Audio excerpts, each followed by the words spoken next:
Hello बच्चों, welcome back here again. और अभी हम लोग एक नया टॉपिक स्टार्ट कर रहे हैं जो इस सीरीज के अंदर नेक्स्ट टॉपिक है।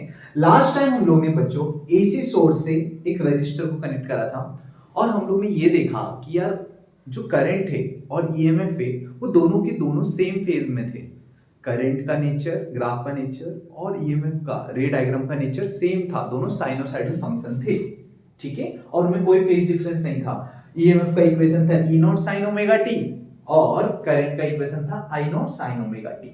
Nature same. ओके, अभी हम लोग ने इस बार कैपेसिटर कनेक्ट करा है एसी सोर्स से। उस एसी सोर्स का ईएमएफ है E naught sine omega T. कितना है बच्चों? ई नॉट साइन ओमेगा टी।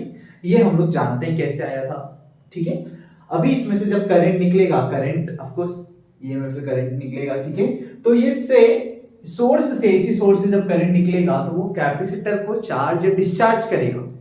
ठीक है, तो जब वो कैपेसिटर को चार्ज कर रहा होगा और उसके कारण सर्किट के अंदर, इस पूरे सर्किट के अंदर जो करंट फ्लो हो रहा होगा, आपको वो निकालना है। तो बच्चों सबसे पहले मैं आपको ये बता देता हूं कि आपके पास ईएमएफ कितना दे रखा है।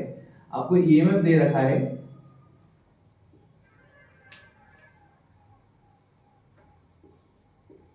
Sorry pen not working. आपको ईएमएफ दे रखा है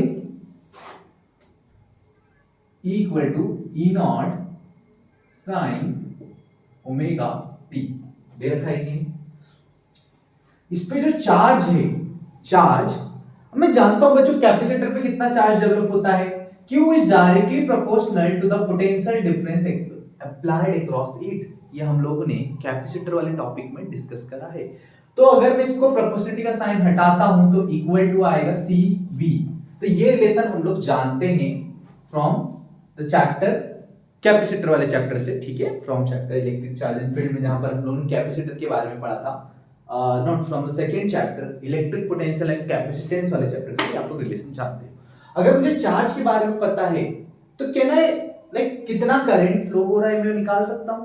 बिकॉज करंट क्या होता है बच्चों? Current is nothing but rate of flow of charge per unit time, है ना। और यहां पर इस कैपेसिटर के क्रॉस पोटेंशियल डिफरेंस कितना है? उतना ही होगा जितना ईएमएफ है हमारे एसी सोर्स का, है ना भाई। और कुछ तो लगा नहीं है जिसके क्रॉस ड्रॉप हो, तो जितना पोटेंशियल डिफरेंस कितना होगा इस कैपेसिटर के क्रॉस, जितना इसका ईएमएफ है किसका? एसी सोर्स का। तो ये हो जाएगा सी ई नॉट साइन ओमेगा टी। बच्चों हमको क्या करना है? हमको बस करंट की इक्वेशन निकालना है। इसके साथ हम लोग कंपेयर करेंगे कि उसका नेचर कैसा होगा और हम लोग फेज डायग्राम बनाएंगे। अभी हम लोग इतना ही सीखेंगे इसमें। ठीक है, तो देखो I is nothing but rate of flow of charge per unit time. तो ये हो गया d बाई dt। चार्ज की वैल्यू कितनी दी है? C E naught sine omega T दे रखी है कि नहीं बच्चों आपको? तो I इक्वल टू कैपेसिटेंस की वैल्यू जो भी आपने ले रखी है कांस्टेंट है यार। ये E naught is constant, maximum value है ये, या ये बोल सकते हैं ये पीक वैल्यू है। तो बच्चों ये कैपेसिटेंस और ई नॉट कांस्टेंट और डिफरेंशिएशन कांस्टेंट पर नहीं एक्ट होता है, ये बाहर आ जाता है। हम प्रॉपर्टी से जानते हैं डिफरेंशिएशन की प्रॉपर्टी क्या थी? अगर कोई कांस्टेंट होता है तो वो कांस्टेंट बाहर आ जाता है और सिर्फ डिफरेंशिएशन फंक्शन पे लगता है। जानती हो कि नहीं ये प्रॉपर्टी? इसका मैंने यूज करा है। ठीक है, तो जैसे आपने इसका यूज करा तो डिफरेंशिएशन अंदर गया, ये हो गया यहां पे साइन ओमेगा टी हो गया कि नहीं? ठीक है, तो आई सी ई नॉट, मेरी बात सुनो बच्चों, साइन ओमेगा टी को डिफरेंशिएट करोगे तो क्या आएगा? मतलब अगर मैं आपको D by D X of sine x की बात करता हूं तो आप लोग क्या बोलोगे? साइन एक्स का डिफरेंशिएशन होता है बच्चों कॉस एक्स। क्या होता है? Cos x. तो साइन ओमेगा टी का क्या होगा? Cos omega T. कितना हो जाएगा डिफरेंशिएशन? Cos omega T. लेकिन आप लोग टी के रिस्पेक्ट में कर रहे हो, यहां पर टी तो है, उसके साथ एक और टर्म है। तो हमने एक और प्रॉपर्टी पढ़ी थी, मान लो D by D X of sine X कर रहे हैं।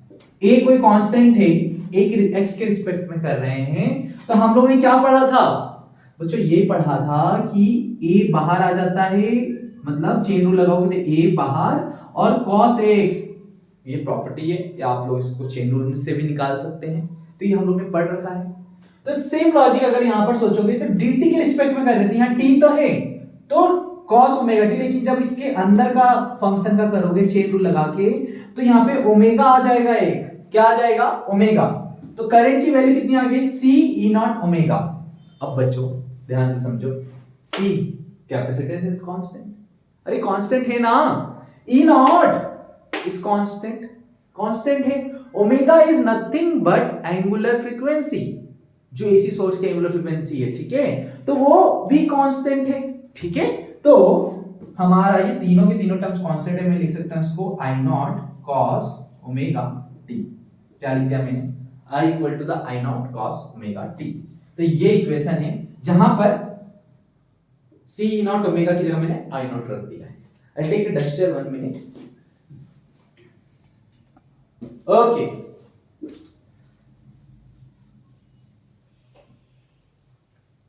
ठीक है, या नाउ लुक एट हियर बच्चों, यार करंट की इक्वेशन मिल गई। अगर मुझे इस करंट की इक्वेशन को मैं देखता हूं तो मैंने आई नॉट किसको माना है यहां पर, ये जो आई नॉट जो मैंने कांस्टेंट माना है किसको माना है, सी ई नॉट ओमेगा को।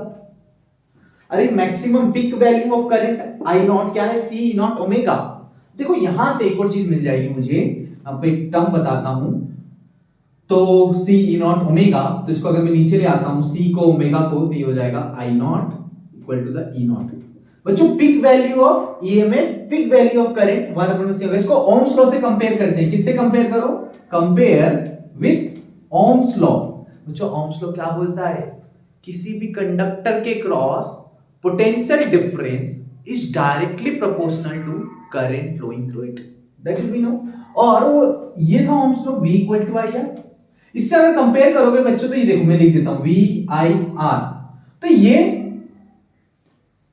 पोटेंशियल डिफरेंस, तो यहां पे आ गया मैक्सिमम पीक वैल्यू, ये I, तो ये जो बच्चा ये R आ गया बच्चों, ये रेजिस्टेंस है किसका, कैपेसिटर का, जब हम लोग एसी सोर्स से उसको कनेक्ट कर रहे हैं। क्लियर है बच्चों, तो इसको देखो XC, इसको हम लोग R से तो रिप्रेजेंट नहीं कर सकते ना, बिकॉज हम लोग रेजिस्टेंस के लिए यूज कर चुके हैं। तो बच्चों इसको 1/c ओमेगा को हम लोग XC से रिप्रेजेंट करेंगे, और ये होता है कैपेसिटिव रिएक्टेंस। इसको क्या बोलते हैं हम लोग, कैपेसिटिव रिएक्टेंस। क्या बोलते हैं, कैपेसिटिव रिएक्टेंस, ठीक है। ये कैपेसिटर का रेजिस्टेंस है जब उसको हम लोग एसी सोर्स से कनेक्ट कर रहे हैं तब। क्लियर है बच्चों। नाउ वन मोर थिंग, आप लोग बोलोगे यार ये टर्म तो है लेकिन ये रेजिस्टेंस है, तो इसकी यूनिट क्या है, इसकी यूनिट होती है ओम। क्या यूनिट होती है बच्चों, ओम। क्लियर है क्या, ये इसकी यूनिट क्या होती है, ओम। तो जब मैंने इसको ओम्स लॉ से कंपेयर करा तो मेरे पास ये R की वैल्यू आ रही है, रेजिस्टेंस जो आ रहा है ये कैपेसिटर का रेजिस्टेंस है जब हम लोग एसी सोर्स से उसको कनेक्ट कर रहे हैं। उस कांस्टेंट को हम लोग कैपेसिटिव रिएक्टेंस बोलते हैं। क्या बोलते हैं, कैपेसिटिव रिएक्टेंस। ये जो कांस्टेंट है ना R, इसकी वैल्यू आई है 1/c ओमेगा, और इसको हम लोग XC से रिप्रेजेंट करते हैं क्योंकि R हम लोग यूज कर चुके हैं बच्चों रजिस्टर के लिए। क्लियर है, इसकी यूनिट है ओम। तो ये आपको याद रखना है, इस पे काफी सवाल आते हैं और मैं आपको बाद में बताता हूं इसके बारे में, और इसको मैं क्लीन करता हूं first of all. Okay, we'll look for the nature of the graph and all. I equal to I naught cos omega t, ये हमको मिल चुका है, ठीक है। अब देखो बच्चों I equal to I naught cos omega t, यार EMF की इक्वेशन किस में, साइन के टर्म में, ये किस में, cos ओमेगा के टर्म में, ठीक है। तो अगर आप लोग ग्राफ का नेचर बोलोगे, अगर मुझे आप लोग बोलते हो कि यार ग्राफ बनाकर बताओ, तो मैं आपको क्या बताऊंगा, देखो ये ईएमएफ का ग्राफ ई, ठीक है। ईएमएफ का ग्राफ कैसा बन रहा है, तो मैं ईएमएफ का ग्राफ ब्लू पेन से बना देता हूं, है ना। ये ईएमएफ का ग्राफ, तो ईएमएफ का ग्राफ कैसे बनेगा, ऐसे बनेगा। अरे साइनोसॉइडल ग्राफ है बच्चों, 0 पे 0, π/2 पे मैक्सिमम, 180 डिग्री पे फिर से मिनिमम, फिर नीचे बढ़ेगा 3π/2 पे नेगेटिव का मैक्सिमम, 2π पे 0। तो यार ये होता है कि नहीं ग्राफ, हम लोग जानते हैं। फिर अगेन 5π/2, 3π, 7π/2 लाइक दिस, और ये 4π। तो ये ग्राफ आप लोग जानते हो। ये किसका ग्राफ बनाया मैंने, यार ईएमएफ का। अभी देखो मैं करंट का ग्राफ बनाता हूं। करंट डिपेंड कर रहा है बच्चों, कॉस का फंक्शन है, किसका फंक्शन है, कॉस का। कॉस क्या होता है बच्चों, 0 पर मैक्सिमम होता है। क्या होता है, करंट का अगर मैं अलग से बना दूं ना ग्राफ, या उसी में भी बना सकते हो आप लोग, लेकिन मैं आपको अलग से बता देता हूँ, फिर इसी में डाल देंगे हम लोग pi by 2 pi 3 pi by 2 2 pi 5 pi by 2 3 पाई। देखो cos 0 पे 1 होता है ना, तो मैक्सिमम 1, 90 पे वो 0 हो जाता है तो उसका ग्राफ, और पाई पे फिर -1 हो जाता है, तो वो ऐसे चलता है उसका ग्राफ उल्टा, राइट, साइन से उल्टा, लाइक दिस। तो ये हमारा करंट का ग्राफ आ जाता है। ओके, तो अगर मैं यहां पे बात करता हूं तो यहां पे जो ग्राफ होगा it will look like this. अगर मुझे वहीं पे बनाना है तो पाई पे मैक्सिमम, लाइक दिस। ठीक है, तो ये आप लोग का बच्चों करंट का ग्राफ है, क्लियर है। और जो इसकी पीक वैल्यू होगी इसको आप रिप्रेजेंट कर सकते हो, ये आई नॉट हो जाएगा, और ये वाली जो पीक वैल्यू वो ई नॉट हो जाएगा। ठीक है, मैं आप लोगों को वन मोर थिंग बता देता हूँ कि फेजर डायग्राम कैसे बनाना है। तो आप लोग ये नोट डाउन कर लो सारा, वीडियो पॉज करके नोट डाउन करो, सोचो मैंने क्या करा है। एक ग्राफ कॉस पे डिपेंड कर रहा था, तो इसलिए इसका ग्राफ नेचर ऐसा आया है, और ये साइन का जो ब्लू वाला ग्राफ है, तो आप कंबाइन बनाओगे तो it will look like this. Single मैंने आपको दिखा दिया है। ठीक है बच्चों, okay, let's go to the phasor diagram.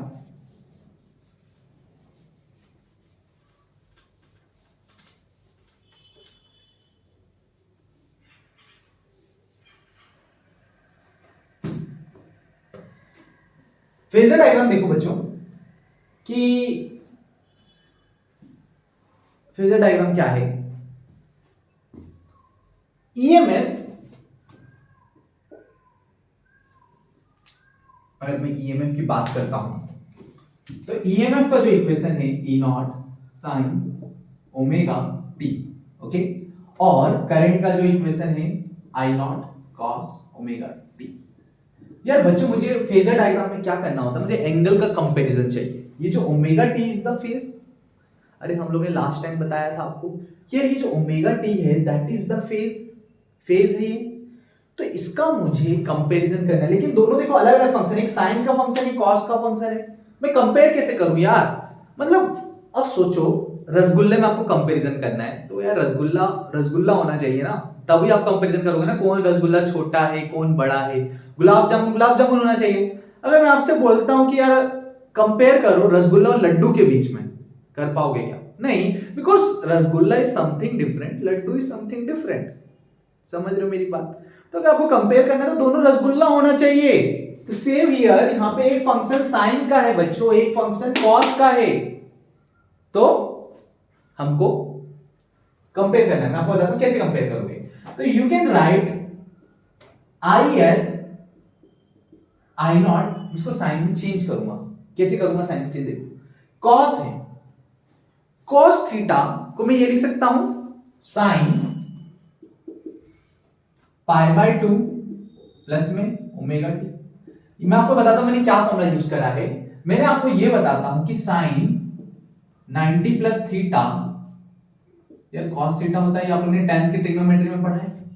Sign 90 plus theta cos theta होता है, तो मैंने देखो कॉस ओमेगा टी को ये लिख सकता हूं मैं साइन 90 प्लस ओमेगा टी, लिख सकता हूं कि नहीं? आप लोग सोचो, this is the identity, trigonometry identity जो हम लोग ने क्लास 10th में पढ़ी है कि नहीं? तो अभी देखो I equal to I naught sine 90, अब देखो इसमें थोड़ा ऐसे लिख देता हूं साइन ओमेगा टी प्लस में पाई बाय 2। तो अगर आप ध्यान से देखो कि आप दोनों फंक्शन साइन के हैं, दोनों रसगुल्ला है, लड्डू और रसगुल्ला नहीं है, ये भी रसगुल्ला ये भी rasgulla. Now I can compare, क्योंकि दोनों का फंक्शन सेम है। तो देखो यहां पे एंगल कितना था बच्चों, यहाँ पे फेस कितना था ओमेगा टी, यहाँ पे फेस कितना है omega T plus pi by 2। मतलब जो करंट है ये आगे चल रहा है, current leads by pi by 2। Current Leeds किसको लीड कर रहा है? ईएमएफ को। किसको कंपेयर कर रहे हैं? ईएमएफ को बाय पाई बाय 2। तो ये जो ईएमएफ हमने लगाया है इससे करंट इसको लीड कर रहा है, इससे आगे चल रहा है, कितने फेज से? पाई बाय 2 से। तो देखो फेजर डायग्राम कैसे बनाएगा, मान लो ये करंट लाइन है ना, ये ईएमएफ वाली लाइन है। क्या है? ईएमएफ वाली लाइन। या आप लोग पिक वैल्यू को भी ले सकते हैं कि ये मान लो आई नॉट है, ये ई नॉट है, कि हम लोग पिक वैल्यू को भी कंपेयर कर सकते हैं, आप लोग डायरेक्ट भी कर सकते हो, हमेशा वो रहेगा। तो या ई भी लिख सकते हो, ठीक है। तो करंट आगे चल रहा है कितने एंगल से, पाई बाय 2 एंगल से। कितने एंगल से बच्चों, पाई बाय 2 एंगल से। तो ये मैंने ये फेजर डायग्राम बनाया, देखो ये ईएमएफ ईएम से स्टार्ट हुआ, कितना आगे चल रहा है, पाई बाय 2 से, तो ये फेजर डायग्राम हो गया उसका। ओके, आप लोग फेजर डायग्राम बनाना सीख जाओगे आखिरी तक। क्लियर है बच्चों, क्लियर है कि नहीं? अगर आपको कोई डाउट है तो कमेंट करो, बताओ, मैं इसकी डीपीपी और नोट्स अटैच कर दूंगा, so that it will be easy for you guys. तो बच्चों ये आप लोग का AC circuit with pure capacitor वाला पार्ट है। क्लियर है? तो जो करंट है वो लीड कर रहा है ईएमएफ को पाई बाय 2 से, हम लोग ने देखा कंपेयर करके दोनों के एंगल को या फेस को। ठीक है बच्चों, so see you in the next video.